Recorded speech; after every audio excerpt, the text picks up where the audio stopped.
Bangladesh cricket বোর্ডের একমাত্র বৈধ প্রেসিডেন্ট এখনো আমিনুল ইসলাম বুলবুল। তামিম ইকবালের নেতৃত্বে 11 সদস্যের যে অ্যাডহক কমিটি তৈরি করা হয়েছে সেটা অবৈধ।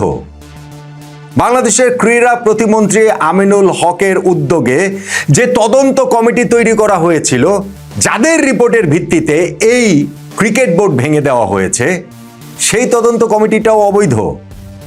ক্রিকেট বোর্ড থেকে আমিনুল ইসলাম বুলবুলদের যেভাবে বের করে দেওয়া হয়েছে সেটা সাংবিধানিক অভ্যুত্থান। আইসিসির তাই এই বাংলাদেশ ক্রিকেট বোর্ডের ঘটনা প্রভাবে হস্তক্ষেপ করা উচিত। সেই হস্তক্ষেপের আহ্বান জানিয়েছেন আমিনুল ইসলাম বুলবুল ভাই। এই যে আমি যে কথাগুলো বললাম, এগুলো বুলবুল ভাইয়ের কথা। তিনি আজকে মিডিয়াতে একটা প্রেস রিলিজ পাঠিয়েছেন।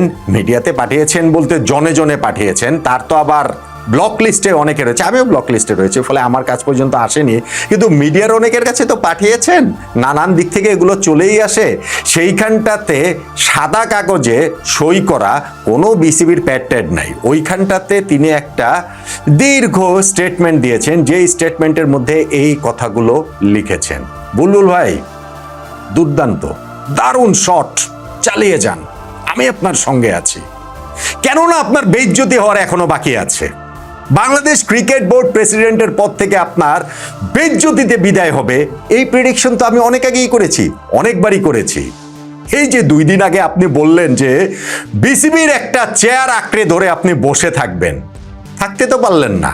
ওই বিসিবি প্রেসিডেন্টের চেয়ার থেকে উঠে গিয়ে মোটামুটি বিসিবির পেছনের দরজা দিয়ে পালিয়ে যেতে হয়েছে আপনার।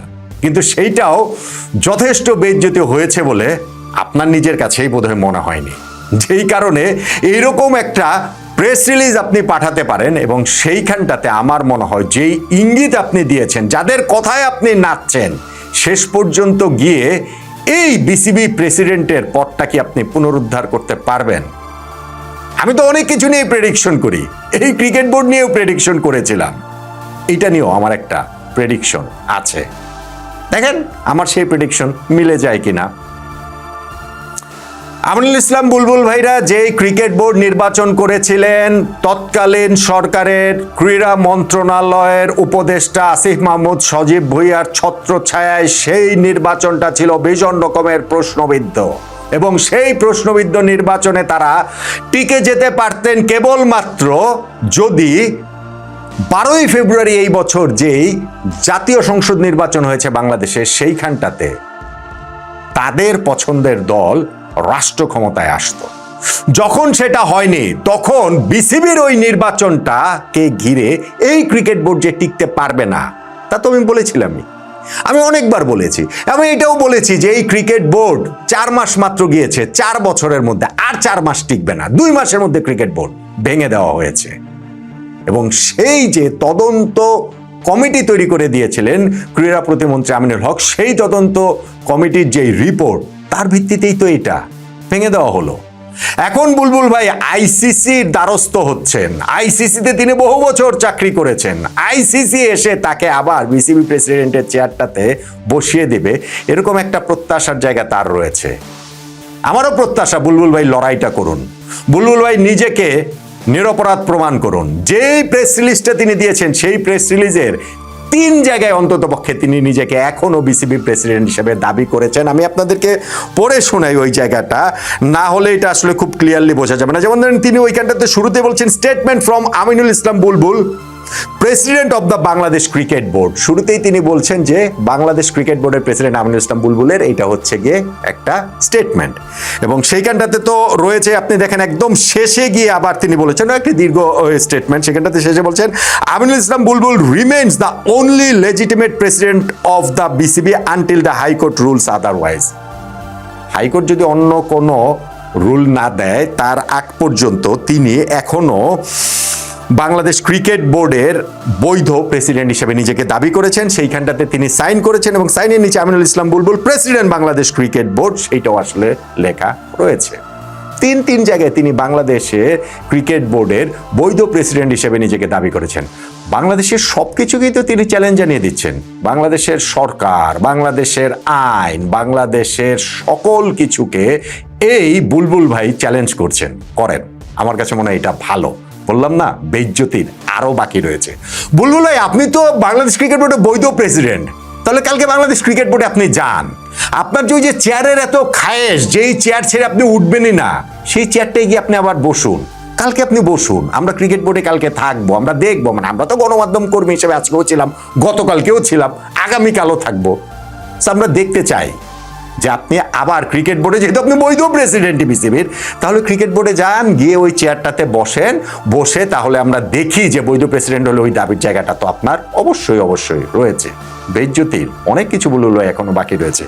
এই যে আপনি এখানটাতে বলছেন যে যেই নির্বাচনটা হয়েছে, এই তদন্ত কমিটি নাকি নির্বাচনকে ঘিরে যেই তদন্ত কমিটি এনএসসি করেছে, যেটা ক্রীড়া প্রতিমন্ত্রী আমিনুল হক ইনিশিয়েট করেছেন, সেইটা নাকি তিনি করতে পারেন না, এটা নাকি অবৈধ, এটা নাকি সাংবিধানিক অভ্যুত্থান হয়ে গিয়েছে, তাতে করেই তাদেরকে আসলে বের করে দেওয়া হয়েছে।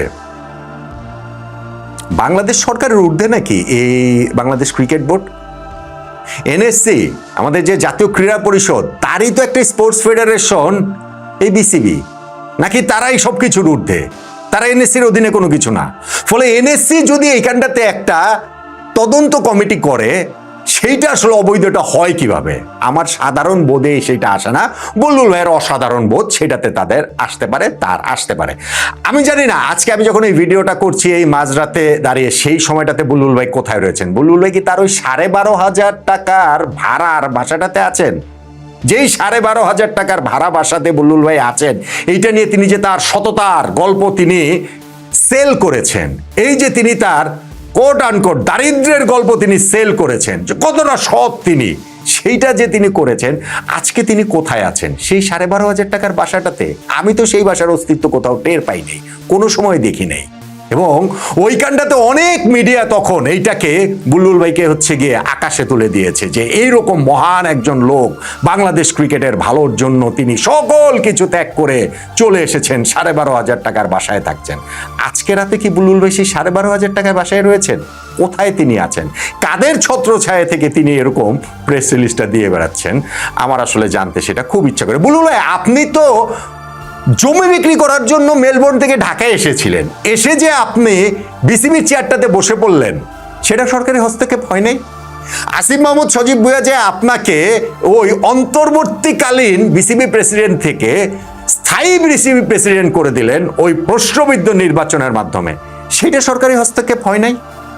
এখন ওই নির্বাচনটা কেমন হয়েছে সেইখানে সরকার যখন তদন্ত কমিটি তৈরি করে, সেই কমিটি যখন রিপোর্ট দেয় এবং সেই রিপোর্টের ভিত্তির করে যখন আপনাদের বোর্ড ভেঙে দেওয়া হয়, তখন আপনার কাছে মনে হচ্ছে এটা বিসিবির সাংবিধানিক অভ্যুত্থান, গঠনতান্ত্রিক অভ্যুত্থান। এটা কি জোক? এটা কি পুরো দেশের আইন, আদালত, সিস্টেম, সরকার সবকিছুকে বৃদ্ধাঙ্গুলি দেখিয়ে আপনি আপনার মতো করেই বলে যাবেন? আমরা সোশ্যাল মিডিয়া খুললে আজকেও যদি আমরা দেখি কোথা থেকে কারা কারা বুলবুল ভাইয়ের পক্ষে লেখালেখি করছেন, সেইটা দেখলেই বোধহয় স্পষ্ট হয়ে যায় যে তিনি কাদের পকেটে ঢুকে আছেন। ঢুকেছিলেন না, ঢুকে আছেন। আমি বারবার একটা কথা বলেছি, বাংলাদেশ যখন টি-20 বিশ্বকাপ খেলতে যায়নি, তখনই এইটা পুরোপুরি স্পষ্ট হয়ে গিয়েছিল যে এইটা বাংলাদেশ ক্রিকেটের বিপক্ষে একটা ষড়যন্ত্র, এবং সেই ষড়যন্ত্রে ক্রিকেট বোর্ড কোনো ভিকটিম না, cricket board president Aminul Islam বুলবুল ভাই এইটার কোনো অসহায় শিকার না, বরং এইটার পার্ট তারা। ফলে আমি চাই বুলবুল ভাই আপনি এই লড়াইটা করেন, আপনি থাকেন, আপনি বাংলাদেশ ছেড়ে চলে যান না, আপনি এখন এই লড়াইটা এই বাংলাদেশে থেকেই করেন। দেখতে চাই আমরা যে সত্যি সত্যি আপনার কতটা আপনি বৈধ বিসিবি প্রেসিডেন্ট রয়েছেন। আপনি আজকে আইসিসি কে আহ্বান জানাচ্ছেন আইসিসি যেন এই ঘটনাটাতে হস্তক্ষেপ করে। বিরাট ওই প্রেস রিলিজের লাস্টে আপনি লিখছেন যে কনক্লুশন দিচ্ছেন ওই জায়গাটাতে এসে যে we call upon the International Cricket Council to intervene immediately to protect the sanctity of our elected board. The ad hoc committee is illegal. ICC কে তিনি আহ্বান জানাচ্ছেন, বলছেন অ্যাডক কমিটিটা illegal, the probe report is illegal, তদন্ত কমিটির report, তদন্ত report সেটাও হচ্ছে গিয়ে অবৈধ তিনি বলছেন। The legitimacy of October 6, 2025 election conducted by a neutral 3-member commission including a Supreme Court advocate and senior CID officer cannot be questioned by any government body after the fact. কেন?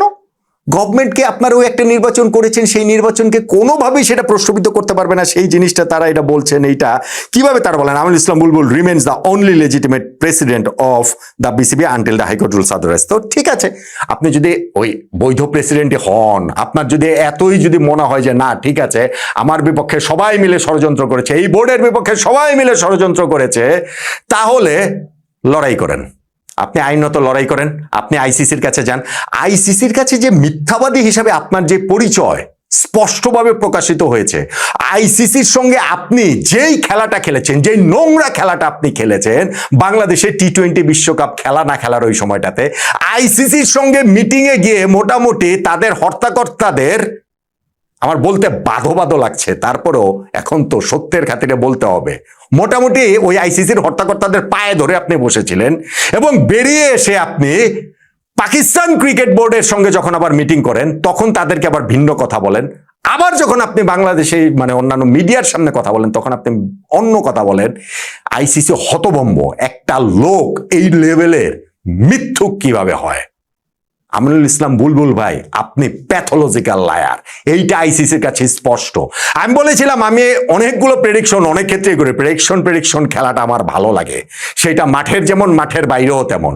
আমিনুল ইসলাম বুলবুল ভাইয়ের এই যে তিনি একটা মিডিয়া রিলিজ দিয়েছেন যেই কানটাতে তিনি বলছেন যে তিনি একমাত্র বৈধ প্রেসিডেন্ট, তামিমের এই অবৈধ অ্যাডহক কমিটিটা অবৈধ, আমিনুল হক ক্রীড়া প্রতিমন্ত্রী তার এই তদন্ত কমিটি যে তৈরি করেছেন যার ভিত্তিতে তাদেরকে বের করে দেওয়া হলো সেইটা অবৈধ, আইসিসির হস্তক্ষেপ তিনি কামনা করছেন। এবং সেইখানটাতে আমার প্রেডিকশন হচ্ছে আইসিসি ঘন্টা করবে, আইসিসি কচু করবে, আইসিসি কিচ্ছু করবে না। কারণ আপনি আপনার ওই মুখোশের খেলা বাংলাদেশ টি-20 বিশ্বকাপে যখন খেলেছে কি খেলবে না ওই সময়টাতে আইসিসিকে দেখিয়ে ফেলেছেন। বুলবুল ভাই, আপনি এখনো নাচছেন পাকিস্তানের কথায়, আপনি এখনো নাচছেন বাংলাদেশের একটা রাজনৈতিক গোষ্ঠীর কথায়, এবং আপনার সেই নাচটা বোঝা যায় যখন আপনি এরকম একটা প্রেস রিলিজ দেখেন। এরা আপনাকে শেষ পর্যন্ত ব্যাক করবে না বুলবুল ভাই, আপনাকে এরা একেবারে বেইজ্জতির চূড়ান্ত করবে, তাহলে তাদের যে উদ্দেশ্য সেই উদ্দেশ্যে হাসিল হয়। কিন্তু আপনি বাংলাদেশের প্রথম টেস্ট সেঞ্চুরিয়ান বুলবুল ভাই, আপনি বাংলাদেশের প্রথম বিশ্বকাপের ক্যাপ্টেন বুলবুল ভাই, আপনি বাংলাদেশ ক্রিকেট ইতিহাসের ফাইনেস্ট প্লেয়ারদের একজন বুলবুল ভাই, আপনি বাংলাদেশের ক্রিকেট রূপকথার অমর অংশ বুলবুল ভাই।